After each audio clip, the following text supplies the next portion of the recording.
Tampa Bay Buccaneers, Detroit Lions, Monday Night Football. Everything you need to know for your fantasy teams and player picks in 15 minutes. If you've never been here before, welcome. My name is Max. I make these for every primetime game as well as every game on Sunday to give you a unique edge looking at coverage data, run scheme metrics, and overall trends not a lot of people talk about because it relates to the scheme behind the game instead of just the numbers you see on the screen. Without further ado, let's get into this breakdown. As always, there is the link in the description for my socials. My picks will be on Twitter, Instagram, and TikTok. If you are not following, make sure you do. And if you're new, make sure you subscribe here. Tampa Bay is a 5.5-point dog against the Detroit Lions. The total in this game is 52 points. It's a lot of points. We'll talk about the points at the end, but I want to talk about this Buccaneers defense first because the numbers suggest they're actually pretty good, right? They are top 5 in defensive yards per carry, top 5 in defensive yards per game on the ground. They're allowing the 4th most running back receptions, but they're tackling up. There's not a bunch of data outliers when it comes to this Tampa Bay Buccaneers defense, but the reality is they have not seen, in my opinion,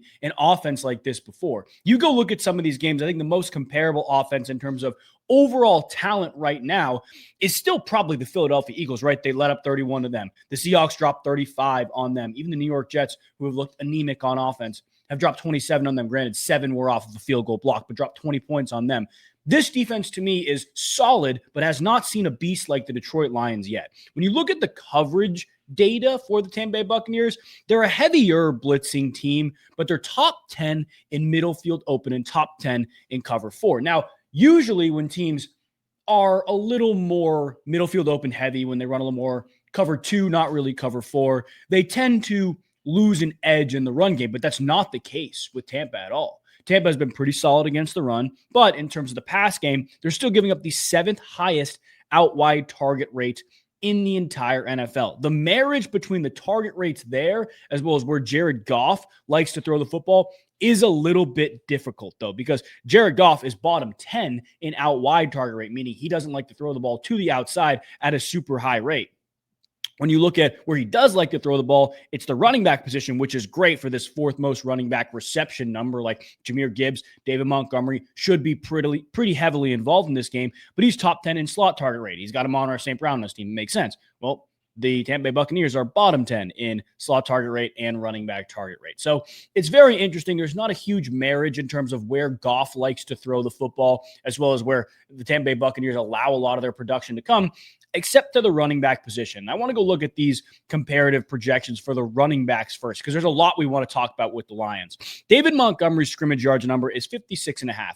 You go back to last week against Kansas City, right? The dude touched the ball 6 times. That's not going to happen again. Dan Campbell told us that that's not going to happen again. But the reality is, even in touching it 6 times, he's shown us he has the ability, you see that 37 receiving yard number, to make plays, to extend drives with his ability to make people miss in space. I know he has said he doesn't like being called the power back. He's not, right? He can make people miss in space. You go back through the schedule, 57 plus yards in this one, 57 plus yards in this one, not in this one against the Browns. Again, a really, really good run defense that Jahmyr Gibbs had a lot of success against, but 57 in this one, 57 in this one, not in the first game of the season against Green Bay. Again, a really, really good run defense. To me, this is a solid run defense, right? That allows a lot of production through the air. So you can go look at David Montgomery just receiving. I hesitate to do that because Jahmyr Gibbs, who we'll talk about here in a second, is the main receiving guy. But David Montgomery's scrimmage yards, I think, is a little too low. Now, Gibbs is at 89, which I think is kind of high, especially when you look at his past production, right? He hasn't hit it here, hasn't hit it here, has right here, has right here, has right here, not here. So you're getting a 3 of 6 instead of a 4 or 6 with David Montgomery. I like Jahmyr Gibbs, again, to make plays after the catch. And in terms of the susceptibility of the Tampa Bay Buccaneers defense to give up plays to the running back position through the air, maybe a little more confident. But I don't love the past production from Jahmyr Gibbs as a backing point for the data. Amon-Ra St. Brown has had 5 of 6 games where he's had at least 7 catches. Look, Tampa's a little more zone heavy than man. You look at the Lions zone, right? Montgomery has a huge uptick, like we've talked about pretty much every single time we talk about the Lions on a primetime game, but Amon-Ra St. Brown still has the most targets. The second most targets, which is really interesting, is Jameson Williams. Now, you would think a big play, explosive wide receiver's average depth of target, meaning how far down the field he gets targeted, the footballs in the air for, you figure that will go up against man, right? Not really zone. No, Jameson Williams' average depth of target actually goes up against zone. which is nuts to me. That doesn't happen very often.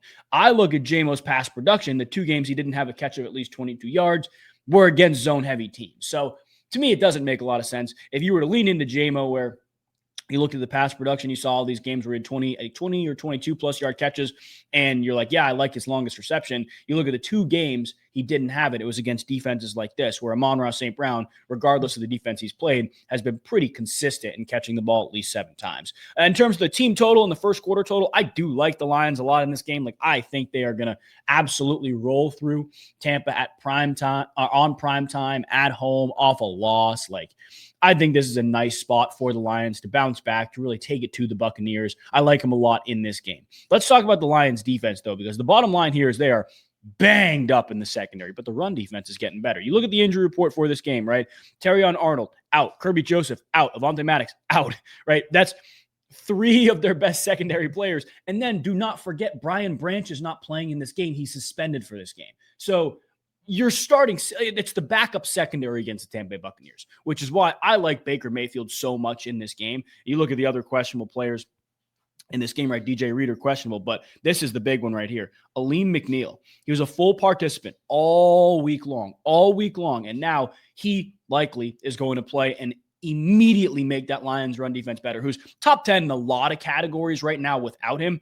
It's pretty impressive. If I'm Tampa, I'm airing the ball out. I'm taking advantage of the Lions secondary that is banged up. You do have to look at the Buccaneers game log, injury report, because there's a lot of questions about their injury status. Obviously, Chris Godwin is out. Bucky Irving is out. But the 2 big ones are Emeka Egbuka and Mike Evans. Emeka Egbuka was a limited participant on Saturday.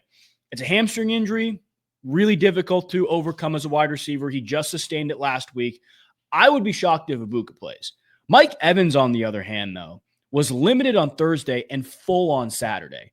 I think Mike Evans is going to play. That's where I think the line will be drawn with wide receiver. As always, I'll pin a comment with any big injury updates on here for you guys. But going back to look at this Lions defense, they are bad through the air. There's no other way to talk about it. They're bad through the air, right? 2+ pass touchdowns per game allowed on average. And then you go back through their game log. In 5 of 6 games, a quarterback has actually thrown 2 touchdowns. It's not just an average thing. The only guy who didn't was Joe Flacco when he was on the Browns. So any semblance of offense that walks in against the Lions is probably going to throw 2+ touchdowns. Like, that's the reality. And they're allowing the 8th most yards to the opposing receivers in the NFL. Obviously, they're very man-heavy. And if you guys have ever watched a Lions breakdown video with me, I'll talk about how much I like longest receptions for certain guys, how much I like overall receiving yards for certain guys. Here's the reality. Last 2 weeks, secondary has been really banged up. I went back and looked at their defensive approach from those 2 weeks. They were much more balanced, almost almost evenly balanced in terms of middle field open, middle field close. And then last week, when they were even more banged up, they ran even more middle field open. Lots of zone last week, I think, to protect their DBs. Now, if you guys watched the Lions last year with Aaron Glenn, when they had these injuries in the secondary, they didn't change what they did, and it burnt them, right? It burnt them. They did not change their defensive approach. Now they are changing their defensive approach. And I'm not going to sit here and tell you they played great defensively against the Chiefs. They didn't, but they probably played better than they would have if they were running man all game long. And Patrick Mahomes knew what he was getting because they don't change their defensive approach. I think the Lions defense is adapting. I think they are growing. And I think overall, it's a better protected defensive back unit that's banged up right now. So I expect to see more zone than usual from this Lions defense, but they're still going to play man. It's important to note you're not going to completely get away from your identity. The deepest average depth of target on the Tampa Bay Buccaneers is Sterling Shepard. He's also the only, this is crazy to me, the only wide receiver that sees a noticeable uptick in target percentage versus man. Now, Mike Evans dominated man targets. Like, we don't need to get into anything with Mike Evans. If he's playing, he's going to get targets. I like him in this game, bottom line.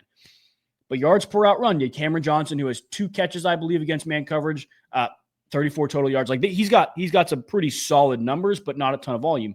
Second most is Sterling Shepard. Like, he is the guy for Baker Mayfield against man right now. It's crazy to think, it's crazy to say, but it's the truth. In terms of defensive target rates, right?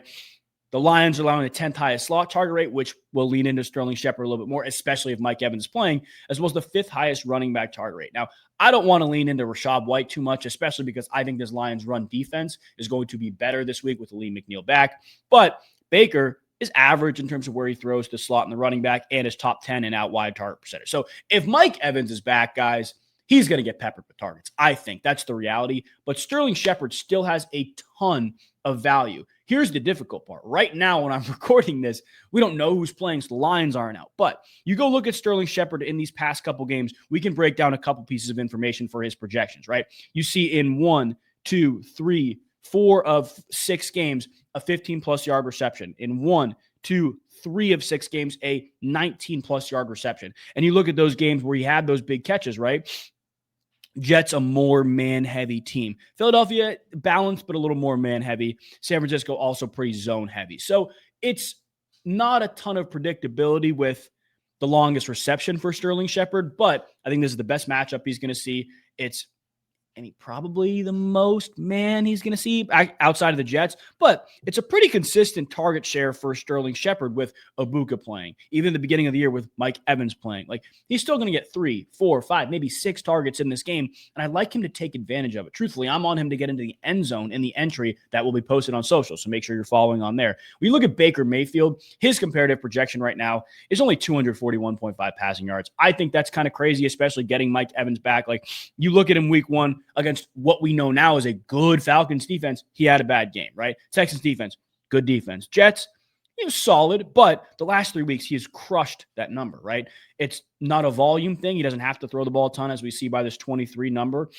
He takes advantage of bad secondaries, and I don't think Tampa Bay is going to be able to run the football. The reality is Baker is just playing his behind off right now as well. I love Baker to throw for at least 242 in this game. In terms of the overall outcome of this game, I'm on Detroit. Truthfully, I think that 5.5 number is a little difficult to lean into because Baker is playing so well, because this offense is playing so well. But I do think Detroit wins this game. I think this is a high-scoring game, so I don't hate that 52 number. But as always, all picks will be on social, so make sure you guys are locked in on there. We will see you next time. There's a link in the description for the other Monday Night Football game that comes out on Monday morning at 9 a.m. Make sure you're locked in. God bless you guys.